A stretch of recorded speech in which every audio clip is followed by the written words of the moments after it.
প্রিয় ষষ্ঠ, সপ্তম এবং অষ্টম শ্রেণীর শিক্ষার্থী বন্ধুরা, তোমাদের আসন্ন বার্ষিক পরীক্ষা নিয়ে তোমরা হয়তো এখন অনেকেই দুশ্চিন্তা করছো বা আশঙ্কা করছো যে এতদিন যা পড়েছি কিছুই মনে নাই, পরীক্ষার হলে কি লিখবো, এই দুশ্চিন্তাগুলো তোমাদের মাথায় ঘুরপাক খাচ্ছে।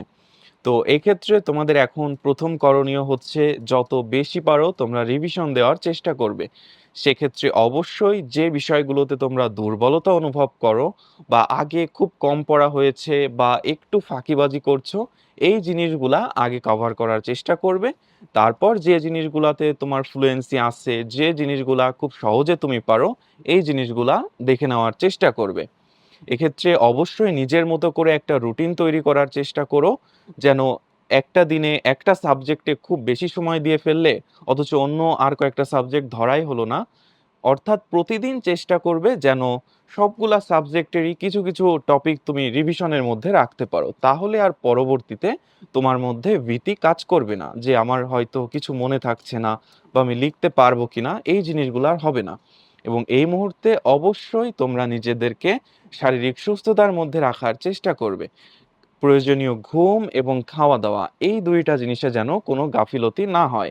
তাহলে তোমরা যদি অসুস্থ হয়ে পড়ো, সেক্ষেত্রে তোমাদের পরীক্ষার ফলাফলে সরাসরি একটা প্রভাব পড়বে।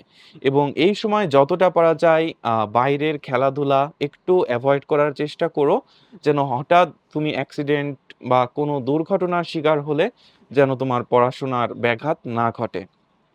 এখন যদি আমরা পরীক্ষার ক্ষেত্রে চলে আসি, তো পরীক্ষার ক্ষেত্রে কে কত বেশি ভালো ফলাফল করবে এটা নির্ভর করে কে কত পরীক্ষার হলে মাথা ঠান্ডা রেখে পরীক্ষা দিতে পারবে। তুমি যত কুল থেকে পরীক্ষা দিতে পারবা, তোমার ভুল করার সম্ভাবনা তত কম থাকবে। তাই যে জিনিসগুলা তুমি এক দেখাতেই পারো বা মনে করো এই জিনিসগুলা তোমার খুব সহজ লাগছে, এই জিনিসগুলা আগে উত্তর করার চেষ্টা করবে। তারপর যে প্রশ্নগুলা একটু কঠিন মনে হয় বা তৎক্ষণাৎ মনে পড়ছে না, এই জিনিসগুলা পরবর্তীতে উত্তর করবে। এবং অবশ্যই খেয়াল রাখবে প্রশ্নের মান বন্টন অনুযায়ী যেন সবগুলো প্রশ্নের তুমি উত্তর করে রেখে আসতে পারো।